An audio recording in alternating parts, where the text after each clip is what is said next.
Hey, what's going on, everybody? I want to welcome you all to another episode of the Counterpoints Podcast.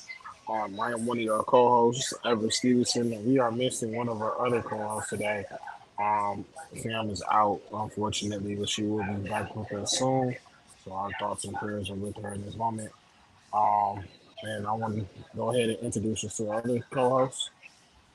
Hey everybody, my name is Blake Foster, another co-host for the Counterpoints podcast, and we have a very interesting show for you guys today. We're going to be discussing President Biden's proposal to reform this United States Supreme Court. He wants to make some changes about that. Um, so one of the things he wants to do is affect the term limits. That's one thing, and also restrict the appointments that presidents can make. So the first thing is he wants to restrict the term limits from lifetime to 18-year term limits, and also he wants presidents to only be able to appoint twice. So within the first year of the presidency, and then their third year of their first year term. So every president would only be able to appoint two justices, no more than that, based off of the legislation he proposes. So, what do you think about that? E? I definitely know that they were looking to add a couple other things in that one as well. As far as like a code of ethics that they felt like justices would have to be subject to as well. Um, Mhm. but I definitely think that it sounds great, in theory, like bringing about a term limit so that we don't have people who maybe have a disconnection with what day to day living is like for a lot of Americans, and people who maybe have a broader Mhm. outlook on how things are going. A broader outlook on how things are going within the country itself. I think that would be a huge change. And, it's one thing that I'll say though. I think it's a big leap, and I'm glad to see um, the Biden party look to make um, a substantial change, and something that could be something that we can look back in history and say like this was um, transformative in the way that justices are selected, like you said as well. We saw some of this stuff happen in the past when we weren't able. Obama wasn't able to elect one of the justices prior to leaving out of office, and then allowing for Trump to be able to get close to two or three different justices on the board as well. Um, Mhm. so I think that's something that's definitely a welcome change. Yeah, because you're going to need those 60 votes on the Senate. Like you said, you're going to need supermajority in order to make that happen. So it's going to be tough for that to actually happen um, under Biden, President Biden right now. Um, so, I mean, because because I you see a see, lot of like sometimes questions it's on hard to just get things to get passed as a regular majority. And I know we wanted to explain that. Super majority typically can mean more than like two-thirds of all of Congress. So you pretty much would have to be able to have most of the Democrats, as well as almost all of the Democrats, as well as a half at least of the Republican parties. You know what I'm saying? And roughly, like we said, around 66% of senators and congressmen in general voting on this. But I also wanted to say too, I saw there's another way in which kind of like states can force this change, and I think it was like if two-thirds of the states decide to adopt this rule, and then like three-fourths of those states like create some type of legislation for it, then it could also like come about as change. So I think that was something interesting that I might have read in the Washington was that some Post sort of article. did you see about petition? Because that would have to go through this is a legislative change because this would be a change to the Constitution, so it would have to come through the legislature.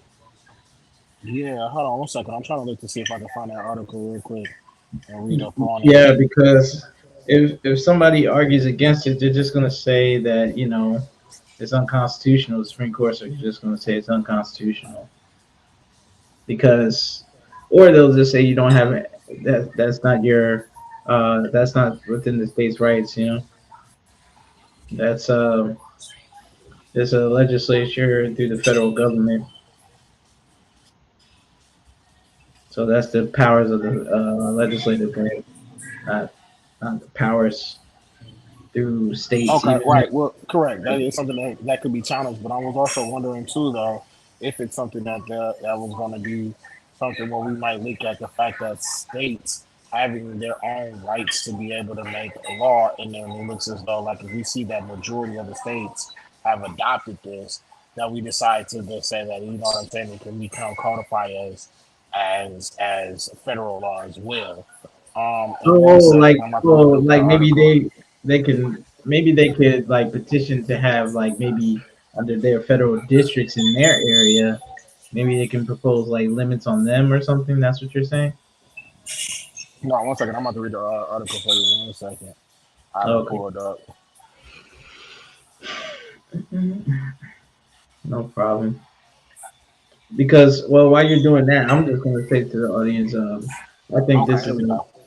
okay. A Go ahead. constitutional amendment requires even more. Okay, so term limits and ethical codes will be subject to congressional approval, which is one of the things that we were talking about as well. Um, Under current rules, passage in the Senate would require 60 votes. A constitutional amendment requires even more hurdles, including two-thirds support of both chambers, or by convention of two-thirds of the states, and then approval by three-fourths of state legislators. So I believe if two-thirds of the states convene and decide if they want to kind of bring this on, let's maybe put it on the ballot and voters vote for it. And then if it's approved by three-fourths of those states, you know what Hmm. I'm saying? Then it can be almost be like, okay, well, look, it looks like majority of the land has stated that this is the rule, that it could almost be an amendment change to it. But I mean, maybe that's something that, you know, um, which is interesting to see because, like, how could states be able to impose, you know, rulings on federal judges, Yeah, I think it's gonna be even though hard. federal judges can have rulings that will have effects on states' Yeah, courts? it's going to be difficult to get 20 plus states to get on board with this. I think the easier path is definitely going through the legislature, but I'm not going to say that's the easier path because you still need that super Because it's not majority. an Like easy path at all. Right? Yeah, it's not an yeah, easy it's path still either going to way you need that go. super majority, that two thirds, and it's going to be hard when you know, especially for Biden when Republicans have a lot of people in the legislature as well. Like the Democrats don't have a supermajority right now, so it's going to be difficult. And shout out to everybody who's watching. Thank y'all for tuning in this late. Appreciate y'all. I told Malik we should have did the after hour, but he was a little nervous. He was a little shook. He didn't want to do that one. But So I was going to I'll check say back. We might why do something. while you was reading, I was going to say I think this is more of a political move, a power play by Biden, because maybe he feels like, okay, if I don't beat Trump, at least maybe I can get this through real quick, and um, he won't be able to appoint another justice because I think another justice is supposed to be retiring soon. So that's a big thing. Yeah, no, they definitely trying to go ahead and stack that court up, you know. Yeah, because we see a So lot it'll of stuff definitely be with Trump interesting. stuff is getting dismissed, and a lot of things are kind of going his way in terms of like how the Supreme Court's ruling, Even bullets. stuff like You that. know what I mean? We Man, and I don't make jokes. everything going his way. I mean, I didn't mean to say it like that. I'm just saying like his way is in the sense that like he was invincible, like he didn't get hit. But I see how that could be a double entendre because yeah, but Right. But yeah, he did dodge a bullet really, clearly. So It's going to be interesting this political election this season, um, for sure. This is definitely a power play by Biden, in my opinion. Like I said previously, and I think it would definitely affect what future presidents are trying to do in terms of their appointments of the Supreme Court justices. It will definitely weaken the position a little bit because they'll be more restricted. They'll have to retire after the like what they could maybe after what if a president gets elected for their 8 years and then another president gets elected after that, you only serve under basically two presidents. Then you got to go under the third one. So and it also limits the future president's ability to appoint um, new justices as well. So that's another aspect of it. Hmm. Are you there, E? Oh, okay, okay. I thought you were frozen. No, Go no, ahead. definitely, no, no, for sure. I'm just sitting there thinking about it, like you said, man. But I do think that I hate to sound like this, but it feels like a hater's statement. But like, presidents should be limited in the way that they are able to like elect the justices to the Supreme Court.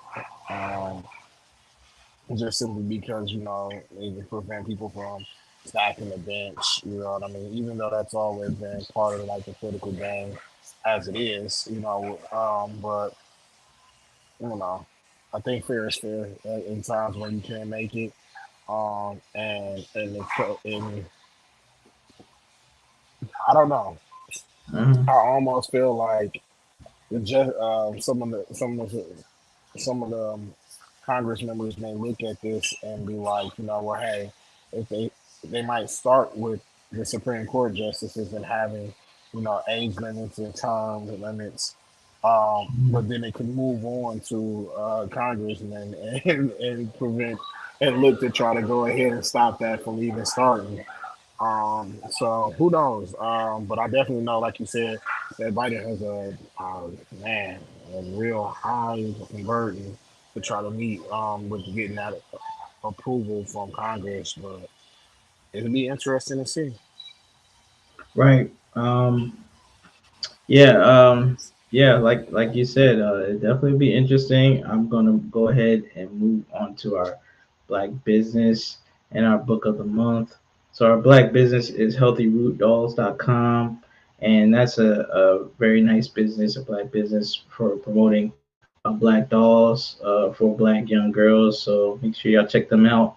If y'all have any daughters or anybody who is interested in dolls, period, that's a great website to go to. Is promoting black women, black hair, stuff like that. Very positive impact. And the next thing is the book of the month. It's called Leaders Eat Last by Simon Sinek, and it's a very good book if you into leadership, trying to improve yourself, self improvement type of book. So that's very interesting, and I'll put that on the screen here. At least I'll try to. Here you guys go. There it is. Should be on the screen there, so y'all can check that out. And here is the quote, the motivational minute right here. So without knowledge, the world is bereft of culture, and so we must be educators and students of both. So we gotta be educators and students of both knowledge and culture, Absolutely. which clearly, you have to have knowledge and culture to help improve society, to help work with others, and help get things done. So, and that quote's by Roberta Bondar, and that is my motivational minute. I want to thank you guys for tuning into the show. Really appreciate it. I know we kind of late this evening, but we're also down a co-host, but hopefully they'll be back with us soon. Keep her in our prayers. That she's gonna be okay and everything's going okay on her end. Not gonna really say what's going on, but let's just say that. And the last thing, oh, make sure to catch me at Malik Foster on all social media channels if y'all want to keep up with me and Malik underscore counterpoise for my um, counterpoise Instagram. You want to shout out your Yeah, stuff? you guys can catch me at that guy 2104 on Instagram. on CP_EV. Appreciate everybody for stopping in. Like I said, wishes is the other co-host, and we will catch you guys next week. Yeah, thank you guys for tuning in. We'll see y'all next time. Much love. Peace. Mm.